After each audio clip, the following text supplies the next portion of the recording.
इस तीसरे पार्ट में आपका स्वागत है। इससे पहले वीडियो 2 पार्ट में बन चुकी है, जिसका लिंक मैं नीचे डिस्क्रिप्शन में दे दूंगा। आपने अभी तक वो वीडियो अगर नहीं देखी है तो आप वहां से इसे देख सकते हैं। वीडियो को शुरू करने से पहले एक निवेदन, अगर अभी तक आपने चैनल सब्सक्राइब नहीं किया है तो सब्सक्राइब कर लें। तो आइए वीडियो शुरू करते हैं। पहला दोहा है, लाल तुम्हारे विरह की अग्नि अनूप अपार, सरसै बरसै नीर हूं झरहूं मिटे न झार। तो यहाँ पर जो विरह की अग्नि के कारण, यानी जो वहां पर नायिका कह रही है कि हे लाल, लाल यानी श्री कृष्ण जी, हे श्री कृष्ण जी, तुम्हारी विरह की अग्नि के कारण, वो तुम्हारी विरह की जो अग्नि है इतनी अनूप अपार है, यानी इतनी अनुपम है, इतनी अलग है कि सरसै बरसै नीर हूं। अगर जो पानी बरसता है या बारिश होती है तो उससे भी वो ज्यादा प्रज्वलित हो जाती है। वो जो अगर पानी से बरसने से अग्नि जो बुझ जाती है, लेकिन यहाँ कहती है नायिका कि अगर पानी बरसता है तो वो और भी ज्यादा प्रज्वलित हो जाती है। झरू मिटे न झार, और अगर झड़ी लग जाए यानी आंसुओं की झड़ी लग जाए तो भी वो कम होने का नाम नहीं लेती। तो यहाँ पर नायिका कहती है, लाल तुम्हारे विरह की जो आग है इतनी अनुपम और अपरंपार है कि पानी बरसने पर यानी वर्षा होने पर भी प्रज्वलित होती है, और झड़ी लगने पर यानी आंसुओं के गिरने पर भी उसकी ज्वाला नहीं मिटती। नेक्स्ट है, कौन सुने कासो कहो सुरती बिसारी नाई, बदा बदी जो लेत है ए बदरा बदरा। तो यहां पर कौन सुना यानी कोई सुनता नहीं है। कासो कहो यानी किससे कहूं। नायिका कह रही है कि कौन मेरी सुनेगा, मैं किससे कहूं।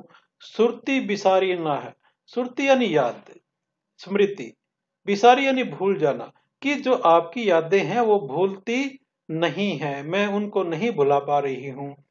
बदा बदी जो लेत है ए बदरा बदरा, और जो बदरा मतलब यहाँ पर कुमार की बदमाश भी होता है, यहाँ बदरा यानी बादल को कहा गया है कि ये जो बादल हैं ये बार बार आपकी जो याद है मुझे दिला देते हैं, और ऐसा लगता है कि ये जान ही मेरी ले लेंगे। कौन सुने कासो कहे सुरती बिसारी नहीं, यानी जब भी ये बादल आते हैं तो आपकी मुझे याद आ जाती है, और ये बादल भी मेरी जान लेने पे तुले हुए हैं। तो यहाँ पर कहती है नायिका, कौन सुनता है किससे कहूं, जो प्रीतम की सुधी, सुधी यानी याद बुला दी, ये बदमाश बादल बाजी लगाकर जान ले रहे हैं, यानी शर्त लगाकर प्राण लेने पर तुले हुए हैं। आगे है, बैठी रही अति सघन वन, पैठी सदन तन माह, देखी दोपहरी जेठ की छाहों चाहती छा। तो यहां पर भी प्रकृति के बारे में बताया गया है कि बैठी रही अति सघन वन, वन मतलब जंगल में, कि जो दोपहरी की, जेठ की जो दोपहरी होती है, जेठ एक मास होता है, देसी महीना होता है, और उसमें बहुत ज्यादा गर्मी पड़ती है। जून का महीना शायद ये होता है, और उस जून के महीने की जो दोपहरी में जो बहुत ज्यादा गर्मी होती है, उस समय जो गर्मी होती है उसमें छां भी होती है, जो छाया होती है वो भी छां चाहती है, क्योंकि सूर्य हमारे बिल्कुल सिर के ऊपर होता है, और उसके कारण हमारी जो परछाई होती है वो लंबी नहीं होती, बल्कि हमारे जो पांव होते हैं उन तक सीमित रह जाती है। इसलिए वो कहती है कि जो बैठी रही अति सघन वन, जो छांव है वो सघन वन में बैठ जाती है, और बैठी सदन तनमा, और वो जो घरों के अंदर ही बैठ जाती है। देखी दोपहरी जेठ की छाहों चाहती छा, यानी छाया भी छाया मांगती है, क्योंकि इतनी गर्मी होती है। तो यहाँ पर बताया गया कि यहाँ अत्यंत छाया या तो अत्यंत सघन वन में जाकर बैठ गई है, या पर किसी के घर और शरीर में घुसकर बैठ गई है, क्योंकि ऐसा मालूम पड़ता है कि जेठ मास की जो झुलसाने वाली दोपहरी है उसको देखकर छाया भी छाया चाहती है। ओधई सीसी सुलखी विरह बरनी बिल्लात बीच ही सुखी गुलाब गो छींटो छुई न गात। तो यहाँ पर जो नायिका है वो अपनी सखियों के साथ है, और जब नायिका विरह की, क्योंकि ये सारे के सारे जो है विरह के हैं, तो वो कहती है कि जो विरह की अग्नि के कारण वो जो नायिका थी इतनी व्याकुल हो रही थी, बिलता थी यानी व्याकुल हो रही थी, बड़बड़ा रही थी व्याकुल होने के बाद, कि जो उनकी सखियां हैं उसको थोड़ा शांति देने के लिए, शीतलता प्रदान करने के लिए जो गुलाब के जल की जो शीशी थी वो सारी की सारी औंधी कर दी, उल्टी कर दी, यानी उसके ऊपर पूरी की पूरी उलट दी, उड़ेल दी। लेकिन बीच ही सूखो गुलाब को छींटो छुई न गात। और वो विरह की अग्नि जो थी वो इतनी ज्यादा थी कि जो गुलाब का जो जल था वो सारा का सारा बीच में ही सूख गया, और उनके जो नायिका है उसके शरीर के ऊपर, उसके गात के ऊपर यानी शरीर के ऊपर एक छींट भी, एक जल की एक जो छींटा जो है वो भी छू नहीं पाया, एक बूंद भी उसको नहीं लगी। तो यहाँ पर कहते कि वीर्य से जलती हुई बिल्लाती हुई को देखकर सखियों ने जो नायिका के शरीर पर गुलाब जल की शीशी उलट दी, लेकिन वीर्य की धधकती आंच के कारण गुलाब जल बीच में ही सूख गया, और उसका एक छींटा भी उस विरहिणी के शरीर को स्पर्श नहीं कर सका। आगे है, जिन दिन देखे वे कुसुम गई सो बीती बहार, अब अली रही गुलाब में अपत कटीली डार। तो यहाँ पर भी जो विरह के बारे में बताया गया है कि जिन दिन देखे कुसुम वो सो बीती बहार, बहार मतलब वो मौसम, कि जिस दिन, जब वो भंवरे को कह रहे हैं कि जब यहाँ पर इस चमन के अंदर फूल गिलते थे, वो जब आपने कुसुम देखे थे, फूल देखे थे, वो बहार अब बीत गई है, वो समय, बसंत का मौसम अभी जा चुका है। अब अली रही गुलाब में अपट कटीली डार, कि मैं जो गुलाब के, अभी गुलाब के जो कांटेदार झाड़ी होती है वही मैं रह गई हूं, और वो जो जो मेरे फूल खिलते थे वो जो समय है वो जा चुका है। तो यहाँ पर भी ये बताया गया कि जब मिलन था या इस प्रकार का विरह विरह की स्थिति नहीं थी, तब सारा कुछ बहुत अच्छा था। ऐसा लगता था कि गुलाब के ऊपर कुसुम फूल खिल रहे हैं, गुलाब की कलियां खिल रही हैं। लेकिन अब विरह के कारण वो सारे के सारे जो उसको युवावस्था है और प्रेम है वो सारा झड़ चुका है, और सौंदर्य भी झड़ चुका है, और वह कटीली तार की तरह रह गई है नायिका। आगे उसी में कहा गया कि जिन दिनों तुमने वे फूल देखे थे, फूल देखे थे यानी युवावस्था थी, यौवन था, वह बहर तो बीत गई है, यानी वो समय बीत चुका है, वह वसंत चला गया है। अरे भंवरे, अब तो गुलाब के पत्र रहित यानी पत्तों के रहित कटीली डालियां ही रह गई हैं। नेक्स्ट है, हो ही बोरी बिरे बस के बोरो सब गाऊ, कहाँ जानिते कहत है शशि ही सोत कर नाऊ। तो यहाँ पर जो नायिका कहती है कि हो ही यानी मैं ही, बोरी विरह यानी बुरा गई हूं, किसके कारण, विरह बस यानी विरह के कारण मैं बोरा गई हूं, नहीं पगला गई हूं, पगली हो गई हूं, के बोरो सब गाँव, और ये सारा गांव भी पागल हो गया, गांव मतलब गांव, कि सारा गांव भी पागल हो गया क्या, कहाँ जानिए कहत है शशि सोत कर नाऊ। और ये कहती है कि जो न मालूम क्या जानकर ये लोग, ये मुझे चंद्रमा का नाम शीत कर देते हैं, यानी मैं तो जो शीत यानी शीत जो चंद्रमा यानी शीतलता प्रदान करने वाली, शीत कर यानी शीतलता प्रदान करने वाली, जबकि ये विरह की अग्नि में जल रहे हैं। तो इसको जलाने के लिए कहते हैं कि मुझे जलाने के लिए सोत कर यानी जलाने के लिए व्यंग से जो गांव वाले हैं वो मुझे शशि ही नाम देते हैं, चंद्रमा नाम देते हैं, कि मैं तो पागल हो गई हूं वीरा की अग्नि में, क्या ये सारे गांव वाले भी पागल हो गए हैं कि विरह के कारण मैं ही पगली हो गई हूं, सारा गांव ही पागल हो गया है, न मालूम क्या जानकर ये लोग ऐसे झुलसाने वाले चंद्रमा का नाम शीतकर कहते हैं। यानी वो चंद्रमा की जो जो एक चांदनी होती है वो भी नायिका को झुलसाने वाली लगती है, और गांव वाले उसको चंद्रमा को शीतकर कहते हैं, यानी शीतलता प्रदान करने वाला करते हैं। लेकिन नायकों को ऐसा लगता है कि ये चंद्रमा की जो रोशनी है वो भी मेरे जिस्म को झुलसाती है और विरह की अग्नि को बढ़ा देती है।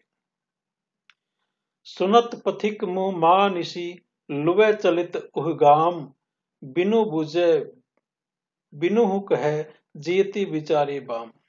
तो यहाँ पर भी यो विरह के बारे में बता के सुनक पथिक यानी एक यात्री जो आया है उसके मुंह से सुनकर, क्या सुनकर, मां निशी लुवै चलित उहिगाम, कि महानिशी यानी माघ में भी, माघ महीने के जो रात, निशी रात, रात में भी उस गांव के अंदर लू चलती है। जो गर्मियों में लू चलती है वो दिन के अंदर चलती है, रात को शीतल काफी मतलब ठंडक हो जाती है। लेकिन वो पथिक क्या कह रहा है कि मेरे गांव में रात को भी लू चलती हैं, गर्म हवाएं चलती हैं। तो ऐसा बिना कहे, बिना किसी से सुने उसने ये जान लिया कि कह बिचारी जियती बिचारी वाम, कि वो नायिका जो प्रेम में थी और विरह के कारण वो अभी तक जिंदा है। यानी विरह की अग्नि इतनी ज्यादा है कि उसी के कारण शायद उसके गांव के अंदर वो अभी तक जो लू चलती है, रात को भी लू चलती है। बटोही के मुंह से यह सुनकर कि माघ की रात में भी उस गांव में लू चलती है, बिना पूछे और बिना कुछ कहे सुने नायक समझ लेता है कि जो नायिका है अभी तक जीवित है और निसंदेह उसी की विरह ज्वाला से मेरे गांव में ऐसी हालात है।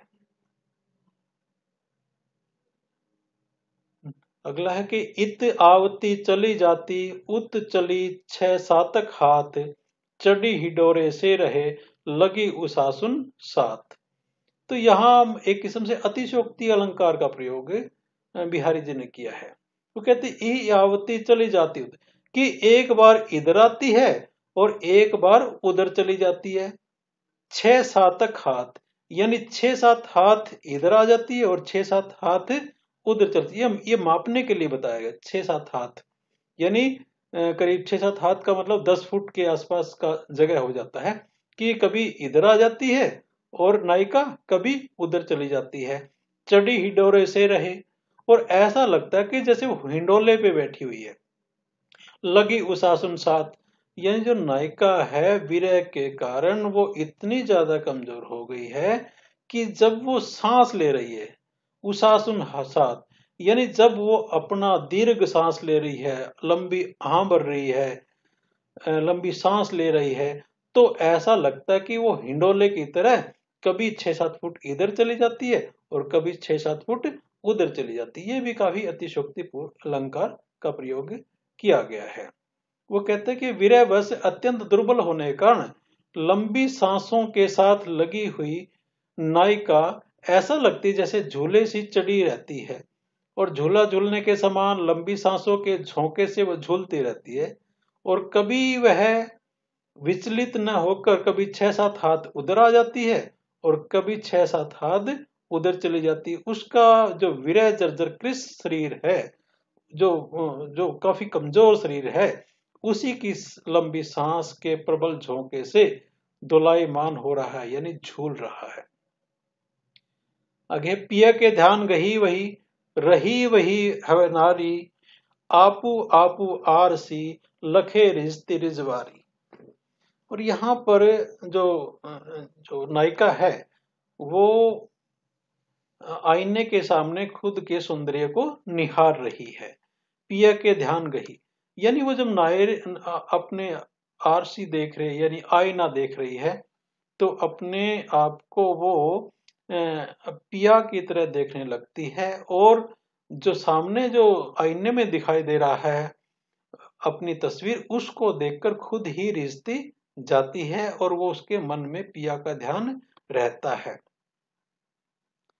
तो यहाँ बता के कि प्रीतम के ध्यान में तल्लीन रहते रहते रहते नायिका वही हो रही है, यानी वो खुद वो प्रीतम समझने लगी है और उसे स्वयं प्रीतम होने का भान हो गया। उसको ऐसा लगने लग गया है कि वही उसका पति है, यानी प्रीतम है। और जो सामने जो दिख रही है, जो आरसी में यानी जो दर्पण में दिख रही है, उसको देखकर अपने आप रीझ रही है, यानी अपने आप को प्रियतम और अपने प्रतिबिंब को अपनी मूर्ति समझकर वो देखती और मुग्ध होती रहती है।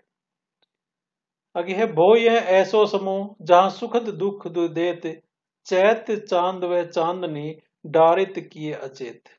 तो यहां पर भी नायिका कहती है कि ये ऐसा समय आ गया है जहां सुख भी दुख देता है, यानी जब विरह में व्यक्ति होता है तो उसको कुछ भी अच्छा नहीं लगता। जो उसकी जो कभी सुख देती थी चीजें, वो भी उसको दुख देने लग जाती। कि ये ऐसा समूह यानी ऐसा समय आ गया है जहां दुख देत, जहां सुख देने वाली चीजें हैं दुख देने लगती हैं। चैत चांद में चांदनी डारत की अचेत। और जो चैत महीना होता है, चैत्र महीने की जो रात है, वो उसकी चांद और चांदनी भी वो अचेत कर देती है, यानी वो चेतना शून्य कर देती है, यानी इतना ज्यादा दुख देती है। नायिका का वचन अपनी सखी से कहती है कि ये ऐसा समय आ गया है जहां सुख जो पदार्थ देते थे वे भी दुख देते हैं। देखिए है जो चैत्र मास का चंद्रमा की चांदनी है, जो संयोग के समय अच्छी लगती थी, लेकिन इस समय मुझे अवेत लगती है, यानी विरह व्यवस्था का उद्दीपन करने के दुख की अधिकता का कारण कि ये चेतना शून्य कर डालती है। और ये आखिरी है कि समय पलटे पलटे प्रकृति को न तजे निज चाल, भो अकुरण करुणा करो यही को पूत कलिकाल। कि जो समय पलटी पलटे, यानी समय भी अपना पलटता है, यानी समय पलटता है। प्रकृति को न तजे निज चाल, पलटा प्रकृति और प्रकृति भी पलट जाती है, यानी परिवर्तन आता है। समय में परिवर्तन आता है और प्रकृति के अंदर परिवर्तन आता है। कौन है तजे निज चाल, और कौन अपनी चाल नहीं छोड़ता, सभी तो अपनी चाल छोड़ देते हैं, यानी समय के साथ साथ अपनी चाल में परिवर्तन कर लेते हैं। भो अकुर्ण करुणा करो यही कपूत कलिकाल।